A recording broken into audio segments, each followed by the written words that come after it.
If your brand belongs in the heart of the yachting world, this is where it happens. Yachting International Radio reaches over 1 million yachting professionals and enthusiasts every month, with 77 million impressions, 220,000 social followers, and 74,000 podcast subscribers. Our hosts are insiders, crew, captains, CEOs, trusted voices shaping the industry. This is targeted, high-impact advertising in a luxury niche. Visit yachtinginternationalradio.com/advertise. Your audience is already listening. Welcome to this episode of Why Pals Tales from the Superyacht Laundry. I am here today with the amazing Amanda Beaver. Although you've gone double-barreled, I noticed recently. Yes, well, that's using my actual name. So, how are you? How are you doing? This is second time around. Yeah, right. Really good. Yep. It's the height of the season. Been doing lots of epic medical training and expeditions and cool boat shows and some speaking. And, I love this time of year.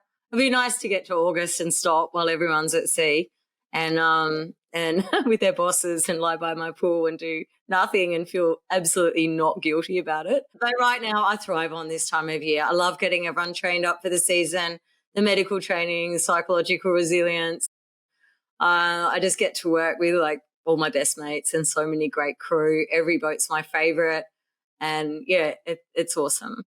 It's actually like, obviously we were both at Parma, and I have to say, I was sitting the day before I left, and I was like, oh my God, there's actually quite a nice buzz. You know, when you're talking to crew and stuff like that, that excitement about starting the season and getting into it because it's been boring. Do you know what I mean? I was half tempted to go back on board, but I think my husband would probably have an issue. No, I think that every time I train a great crew. You're like, oh, it would be quite nice to, maybe just one trip. I'd probably die though, to be fair. No, I think there's a really good buzz out there at the moment. You're right, because I think everyone's finally got through the pandemic and the fears and being locked in and what happened with so many boats not exploring so much and now everything just feels like it's back and in flow and there's a lot of happy people out there. I think it's going to be a good season. I think it's going to be a good season for everybody. I'm really hoping everybody stays safe, no disasters. There's quite a few sketchy things happened last year as well. So I think everybody's armed with more information. But anyway, we digress. We're here to tell your story. So obviously, I'll be completely honest, dear listeners. I have recorded Amanda before in Parma, and it went completely wrong halfway through. But we were so in-depth, engrossed in the conversation, didn't realise that the internet had dropped out. So we're going to go again. I think that's because it was like 5, 6 or 7 o'clock in the morning. It was really early. It was like 8 o'clock in the morning, and the recording started fine, but it stopped after 40 minutes, which was just, great, just great. And then our schedules were just too hectic to be able to do it. And then, life just ended up getting in the way. But let's start at the beginning. What was Mans doing before yachting? Where were you? Well, I've been on boats my whole life. I grew up in Hobart, Tasmania, and was on a boat at 4 weeks in a bassinet on my parents' boat. Apparently I was even shipwrecked as a child, as a baby. What? So, grew up sailing on the River Derwent. I remember my sister and I going around. There was a tall ships race in 1998. I was 12, showing my years. Such a secret. And there was, a lot of Sydney Hobart boats in and all these tall ships. And my sister and I were getting all their autographs. It's funny, when I went through the book, I found a lot of friends I'm friends with now's names. A lot of smelly sailors after the Hobart I'd got too. But we realised that you could actually sail around the world and make money doing it. And we decided that's what we wanted to do. Anyway, I went to the Caribbean when I was 18, did a season, and all my friends were in their 30s and I felt really young, and I was one of the only ones without a degree. I'd started nursing, but felt like I didn't have enough life experience to do it properly.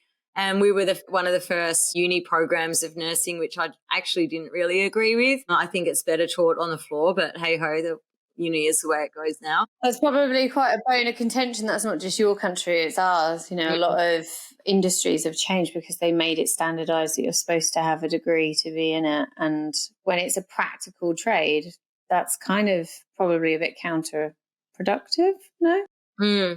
Well, yeah, some people get out after 3 years and realise they don't like humans. So they could have worked that out in week 1 if they actually had some patient contact. And actually, because of that, I am feeling disillusioned and being very rebellious and opinionated. I was like, you know what? I'm going to do it my way. I'm going to go through the old way myself. So then I went and became a carer. I did ski patrol. Then I did enrolled nursing. And then I became a paramedic. And then I finally went back and did registered nursing. So the whole thing, normally become a nurse in 3 years. And I think it was 6 years before I got my registered nursing. But by then I'd been running a ward. I'd been working in remote hospitals as an enrolled nurse. I'd been brought up as a carer by, the carers are some of the best nurses around because they're really hands-on and they're not just dishing out drugs. And that those women and men, but mainly women that brought me up when I worked in aged care and remote hospitals taught me so much. When you say remote hospitals, can you just explain what you mean by a remote hospital? Yeah, being Australian, obviously our got a very big country and a lot of it's really remote. I was always drawn, where I'm from is a remote environment. So I was always interested more in the rural and remote hospitals. And totally by accident, I ended up living down in the Tasman Peninsula and nursing at a place there. It's quite well known, but it's Port Arthur. The surfers know Shipsterns Bluff. So I was nursing down there. It was an hour and a half from Hobart. We were unfortunately, there was one of the world's biggest massacres there. And after that, we got telemedicine, and that was something that now I'm really passionate about and that we have on all the boats. And we had the very first set, one of the first sets in Australia for telemedicine, and it was like a big stack. Remember the stack of videos that you had at school, like going back really far and yeah, so that was our stack, and then we could communicate with doctors in Hobart and Melbourne and get support, if we had extreme and harsh environments or situations going on. Remote hospitals and remote communities tend to have a lot more issues. There's generally a lot of farming. So you get a lot of farming injuries there, hands going through grain presses, legs chopped off by chainsaws. We had a fish farm down there. One of my best mates, Deefa, was attacked by a shark. We had a lot of people get, the bends from diving on the pens down there. You get exposed to a lot of things really quite intensely. Like, would you say you get more involved because there's probably not that many of you? Obviously, the injuries are generally quite intense. So it's kind of literally baptism of fire. You've got to assist. It's not like going in a general hospital where there could be already a team. You kind of just observe, if you know what I mean. Does that make sense? Yeah. And you're working for the community. So, everyone's someone's cousin or friend or uncle or great aunt. And sadly, there's a really high incidence of suicide and mental health issues in rural and remote communities too, which is a growing problem. And also the amount of drownings is greatly increased in rural and remote communities as well. So, we had some really tough things happen down there, and it was definitely jumping straight into it. So you decided to kind of cut your teeth when it comes to medicine just at the coalface. It was less classroom, more let's just get into it kind of thing. When you did go back to do it, obviously your certification, did you feel like you had a different attitude towards it? Yeah, I thrived, absolutely thrived, because I was already nursing, and I'd already been nursing with a lot of the people that, were my preceptors and people on the wards. Yeah, and I always remember Julie Cameron. If you're there, Julie, I love you. You inspired me so much, saying because I was also working at the pub. I ran a pub down the road, and I remember her drinking at the bar saying it's the ones that last the longest, that take the longest are always the best nurses, Amanda.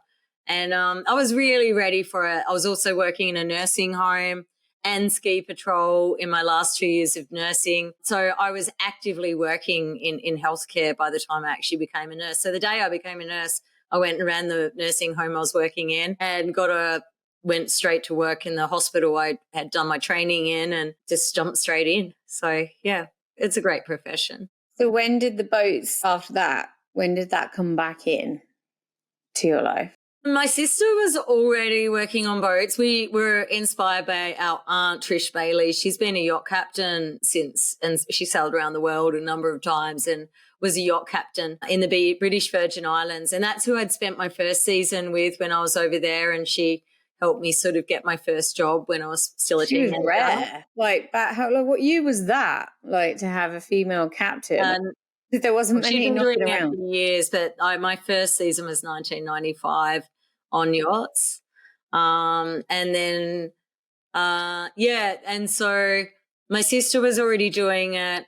My passion was more for ski patrol and snowboarding. I really thought I was a bit of a pro snowboarder then. Couldn't be further from the truth, but anyway.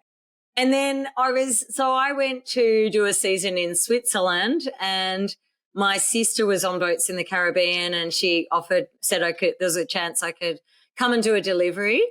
And then that first night I walked into St. Martin, every person I met, actually that I live here in the village with, they're all my best friends. And it was including my husband. It was just bizarre. But that was it. You know what it's like. I quickly realised I could afford to work on boats and still go skiing. But having, being, already a professional sailor, I realised I couldn't afford to be in ski fields and afford to go sailing. So I realised that, the ski fields could wait till I was older and this could be a really good way to go. And I'd already announced when I left nursing, they went around the room and said, oh, what do you want to be when you grow up? And all these girls are like, I'm going to run ICU and I'm going to, and good on them, like no disrespect, like kudos to them. And I'm going to be cardiac thoracics. And I was like, I'm going to be a yacht medic. And I didn't even know what it meant. And everyone laughed and they started calling me the Caribbean princess.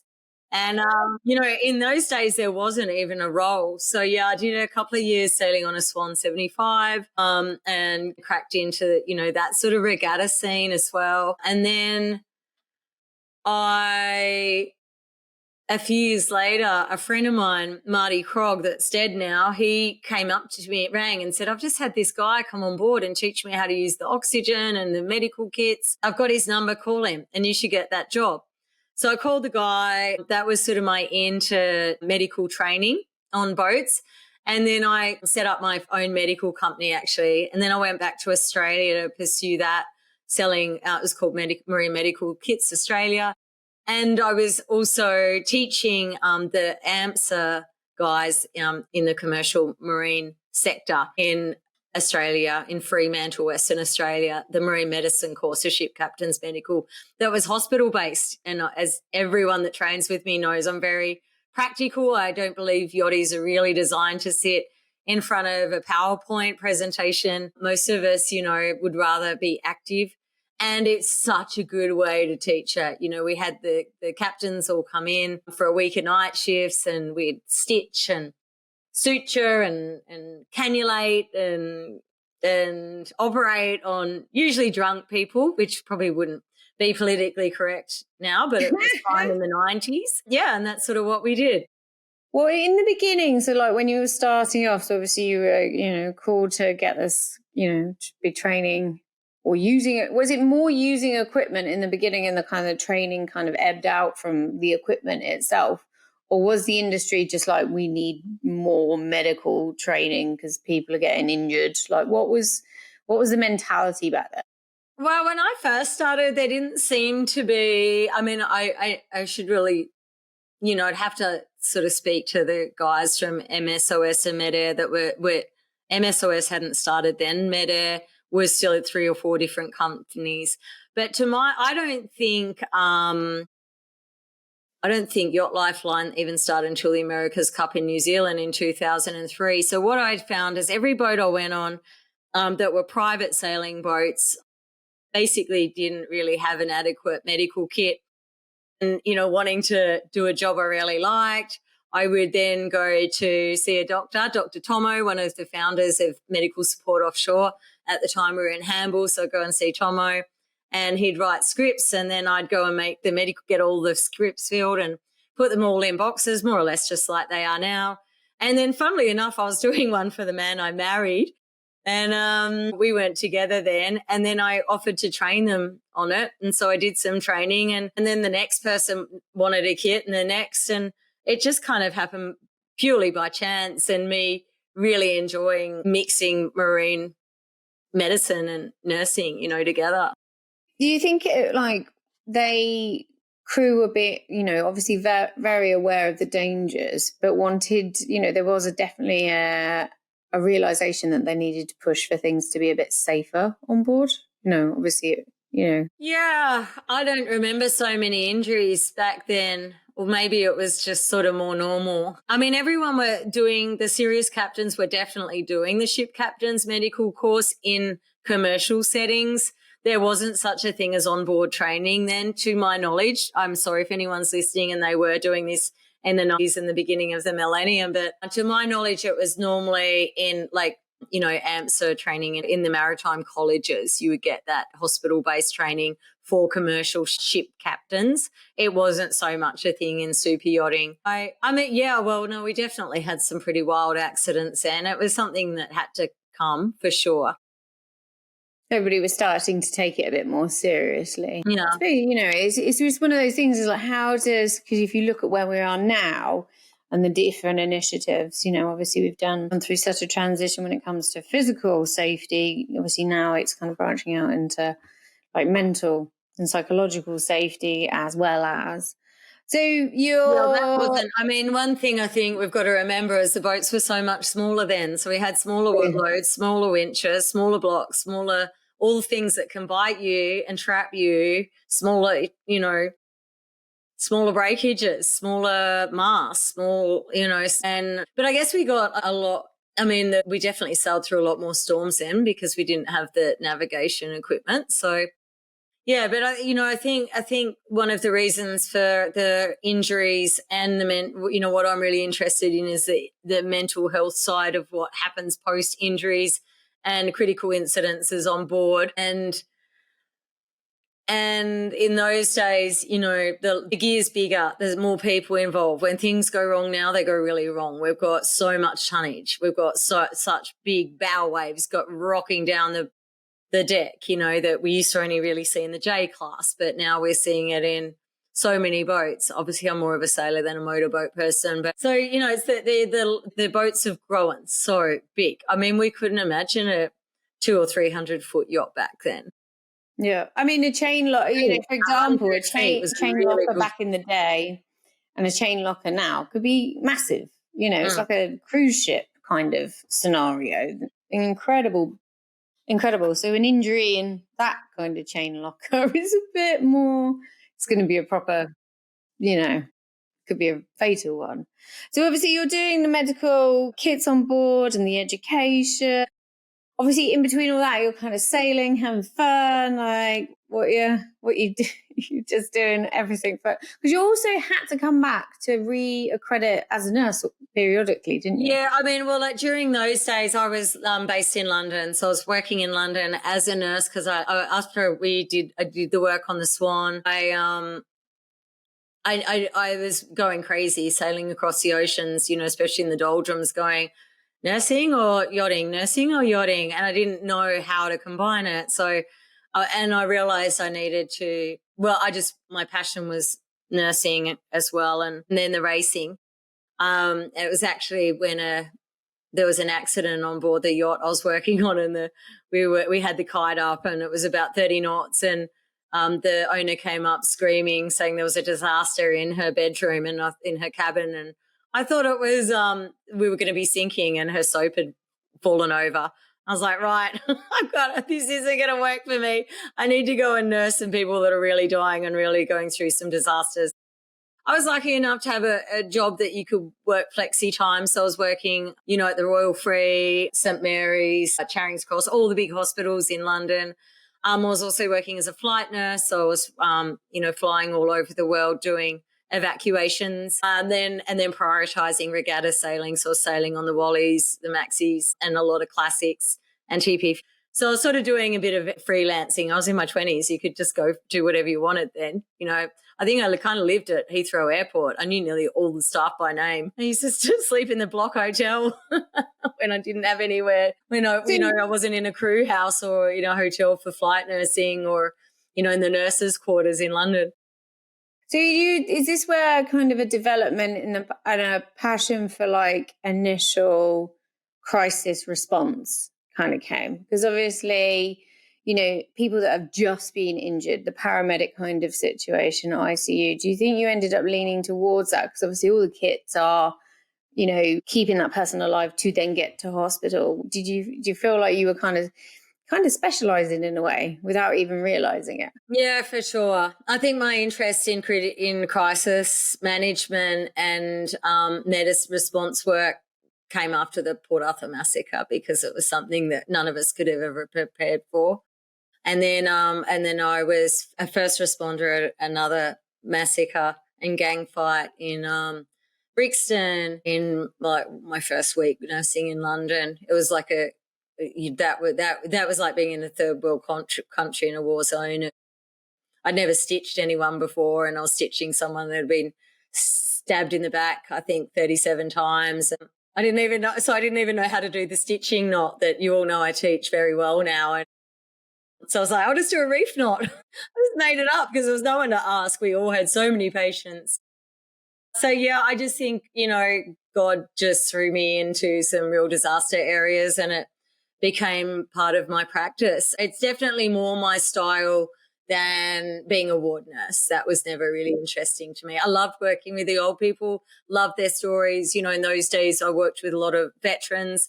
They were all veterans from World War I and II, and it was such a privilege to nurse those, we call them diggers in Australia, and especially loved nursing the nurses, the old nurses and matrons from the war. But I was always better on the front line, for sure. So it's that moment, that adrenaline moment where you're like hyper focused and it kind of comes your flow state, would you say?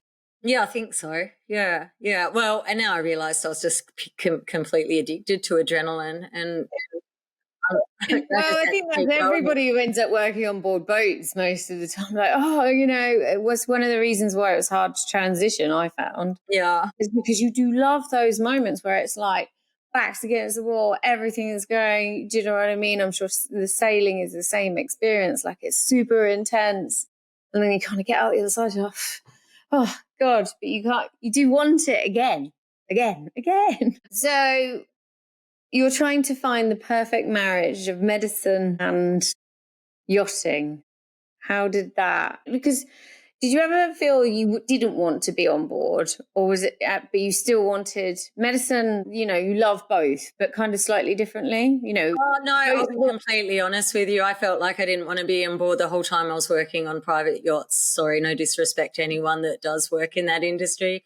I found it incredibly challenging, coming from a world where you're helping people live and die to having people lose the plot over getting, I don't know, a sesame seed on their sushi that they didn't want. It just didn't really, I couldn't comprehend it because I came from trauma and working in Aboriginal Australia and third world conditions or developing countries. So it was, I had the greatest sales of my life. I really enjoyed it, and I really found it hard because I thought I should want to be here and I should feel so grateful, that I found it all a bit confronting. And how do you make your peace with that? Because that's, at the end of the day, I balance seasons with working in developing countries and crisis war zone and crisis areas. So every time I had a holiday, I'd normally go and work in a crisis area until I realised I was better off to, do the racing, some deliveries, and continue working as a nurse and a paramedic. Is that drive to find more meaning? Is it like is it making your time worthwhile So like you say, you know, you could be just cruising around a boat trying to make Madame and Sir happy, but you could be spending your time trying to actually make something better or help someone. Is that kind of it? I think it was just a natural progression, really. I suppose it's one of those things when you work in that environment, it's kind of coming to terms with that you could be, you know, you see in real terms the amount of wealth and how disparaging the world is. You know, you really do see the haves and the have-nots. So it's kind of finding your own peace in that as well. Yeah, because I did feel guilty being part of it, like enjoying it and getting paid to do it. It felt sort of ridiculous when then I'd go and get paid way more, twice as much to work in the trenches and, you know, see people, work with people at the lowest of the low. And then I kind of found I actually found I was a lot happier doing that than, you know, than say serving people on super yachts. So I was always, I've always loved everything I do. But the thing is, when you're a nurse and growing up the way I did, my life has always been, you know, keep moving, and the next opportunity comes and you're like, well, I'll do it. So I think it just was everything I needed to do to get to where I am now. Now it all makes sense. At the time, I don't know, maybe it was attention deficit disorder and I was just jumping from one thing to the next. So I've got no idea, but I just loved all of it. But yeah, I found my happy place in the end. So Yacht Medic, was that previous Wild Medic? Like, is this I've got next generation? I have both brands. But at the moment I'm just working focused a lot more on the Yacht Medic because the vision for the Wild Medic's a lot larger. That's incorporating all aspects of wilderness medicine. And right now I just want to I just really want to focus on yachting, and it's my home and my community and all the things we were talking about before we started the podcast. The Wild Medics sort of drumming away in the background. I do a lot of wilderness medicine work. And yeah, I guess when you get it, you know, when you're working on your career, you keep niching down and niching down and niching down. And while I love being in the wilderness, but my expertise is in marine medicine. You know, I love rock climbing. I love horse riding. I love, you know, rafting. I love all those things, but I'm not a professional in any of them, and I actually don't have much experience. So I think I just realised that marine medicine is where I've spent my life and what I really want to continue to niche down into. Well, I have to, because I was just looking over before you came on I was looking at the Yacht Medic stuff. And what I really like about it is just really simple. Do you know what I mean? A lot of it is just breaking it down into very easy, digestible, you know, it doesn't need to be intimidating. I think the industry, when it comes to a lot of different things, not just medicine, could do with just breaking it down into its simplest form. A lot of it, you know, because like all industries, yachting has its own language, like finance and stuff like that. You know, we have these terminologies and stuff. That's before you even get to like regulations and bits and pieces. But from a everyday person working on board kind of approach, I really like some of the stuff that you're putting out, because it just gets the brain thinking, but it's not thinking in a way that even if you've only been on board for 6 months, you're not going to be able to comprehend. Yeah, and just before we go on, I just want to be really clear that when I'm working on boats, you know, as a marine medic and a medical trainer, I'm representing Medical Support Offshore, MSOS, who most of you got kits from. If you don't, you should. They're great. But then my personal brand is the Yacht Medic. And I'm definitely, you know, quite outspoken. There's a few, you know, I could never teach enough. There's a lot of things I think that aren't included in the MCA. So I basically think of my work at the Yacht Medic, which is just Amanda Beaver, I call it day 6. And it's all the things that I think should be in the ship captain, in the medical care on board ships, aka ship captain's medical, and aren't, because we don't have time for. No, I'm sorry for anyone in the MCA listening now, and all my colleagues at MSOS that may not agree with me, but I think it's a little outdated. You know, we don't even have women's health included in that content. And more or less, we're getting close to 50% of us in the world are women, and especially on boats, the numbers are growing. And why don't we? And I actually mentioned it a while ago in a course, and someone said, yeah, well, that's why women are bad luck at sea, because they have ovarian cysts. And it's the only time I've ever kicked someone out of it. I bet that person got a really nice. They were politely asked to leave and think about what they said and come back and apologise to women, or don't come back at all. And I would have said that if I was a man too. That's not, being feminist. It just was quite mind-blowing that those beliefs but it was good because I didn't actually realise that's where those beliefs came from. I was like, well, back in the first settler days, in the days of Christopher Columbus and Abel Tasman and all the greatest sailors and explorers of the world, then maybe it was, we had babies, we had periods, we had miscarriages, and we died in childbirth, and we had ovarian cysts, so maybe they really did believe that. So it's quite interesting to look into the history, but it's also time to change some of those things. Same goes with mental health. I really love the mental health first aid work. I'm one of their greatest supporters. Why is that not included in the medical care on board ships? So there's a tiny bit of touching on it. I know we don't have a lot of time, and the 5 days isn't enough to really train you to do everything we need you to do. So that's what I'm focusing on, my work, my blogging and the socials I share, and what I'm sharing is constantly just answering questions I get asked, and people are always saying, why isn't this in the content? But mainly it's because we don't have time. I mean, we don't have dive medicine, we don't have free diving medicine, we don't have combat medicine, we don't have polar medicine, we don't have desert medicine. So there's that's the thing with medicine. There's just so many fields, and we have to keep it really brief and just make sure you guys know how to use the kits and save a life at sea. But there's so much more I'd like to share. So that's sort of where those foundations have come from. I think when it comes to all of these things, there's a number of factors. One factor is that information, we are going through, they're saying like a second industrial age. The internet is now literally fully kicking in with what it's capable of, and the information is there. Now, the powers that be within the yachting industry have done a fab job up until now, but I don't think they maneuver as fast as the information is out there.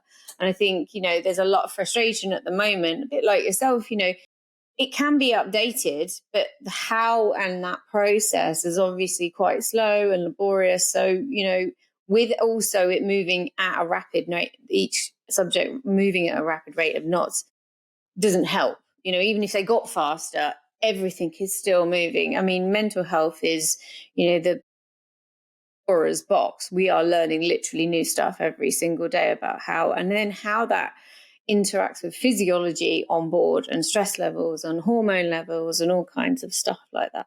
I mean, from the women's perspective, are we bad luck at sea? I am actually going to do some research because I want to know, because I think a lot of it would be to do with how to control men back in the day. Because if obviously there's a woman on board, God forbid that they would have to control their urges. This is back in the day, not now, back in the day. But also, like you said, women have vulnerabilities. So are the men focused on the job if they've got to protect the women and protect the children? I'd like to think it comes from more that kind of women are bad luck on board because men can't focus on the job because they want to protect them and make sure we're nice. So let's put it that way rather than, could engineer it another way.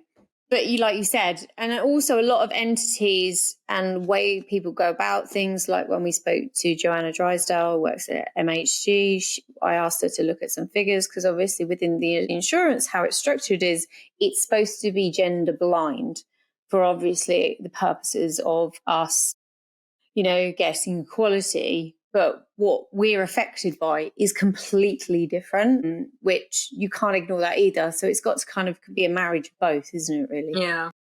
Coming to terms with it. So you've got new and exciting stuff on the horizon? Yeah, at the moment I'm just really finalising the psychological first aid. So that's very different from the mental health first aid. So I'm really passionate about psychology and resilience. When I was at a conference for wilderness medicine in Australia last year because I'm lucky enough to work at the University of Tasmania where we run the marine medicine. That's my baby. The extreme sports and expedition medicine, space medicine, extreme austere and harsh environments.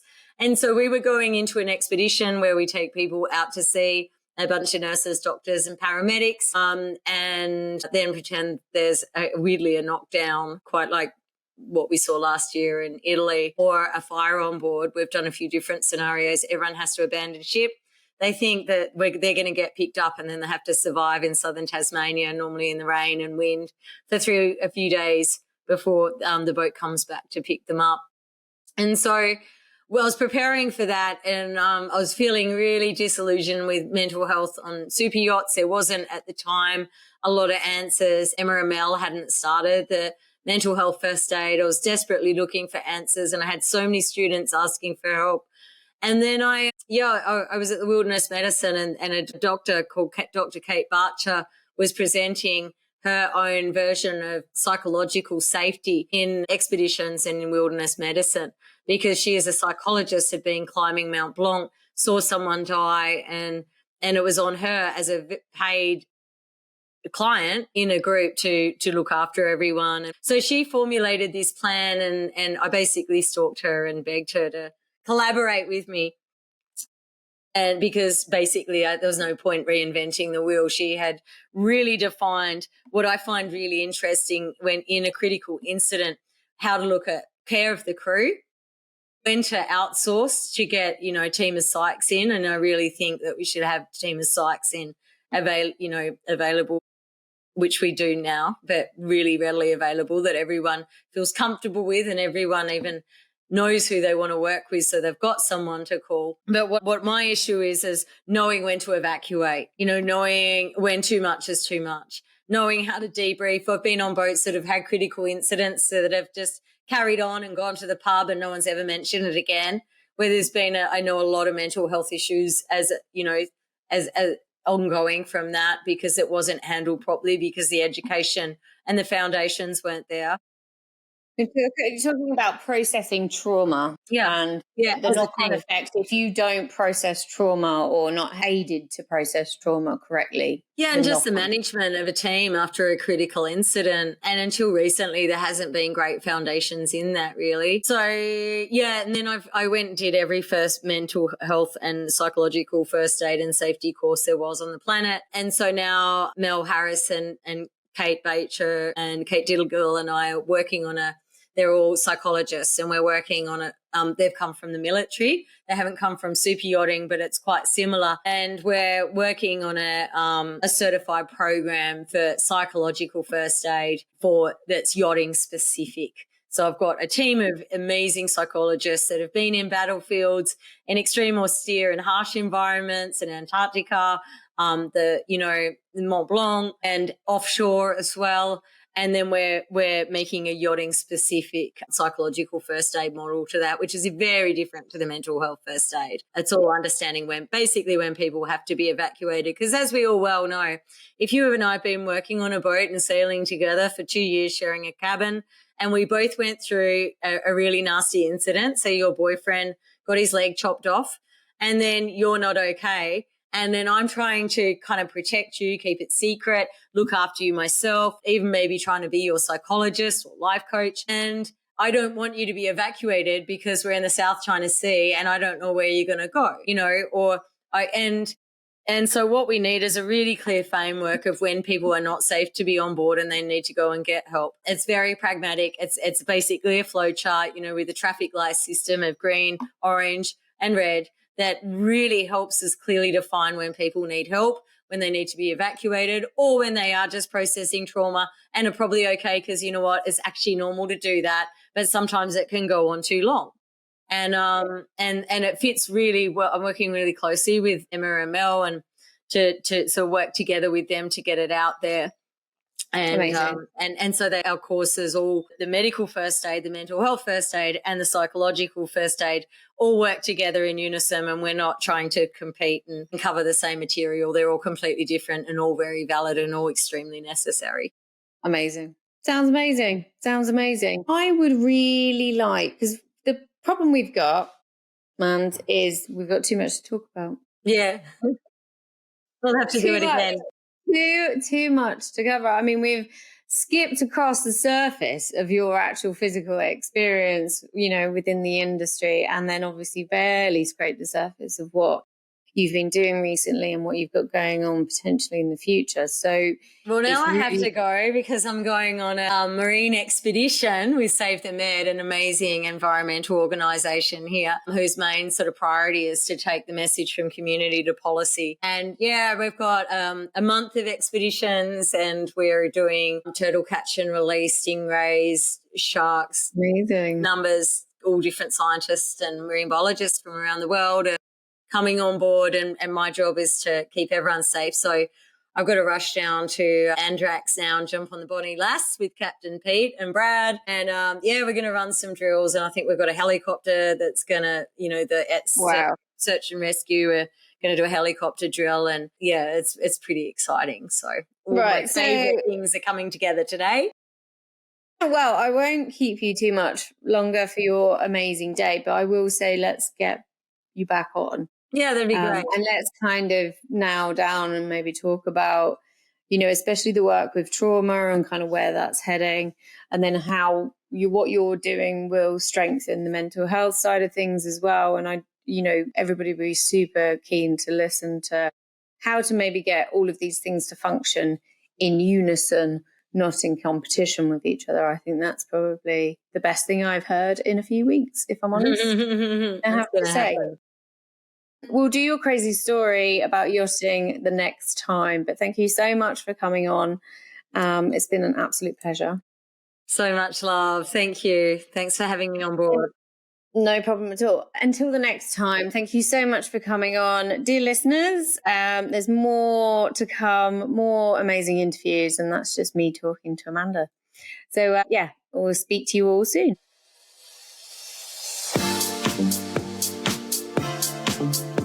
Thank you.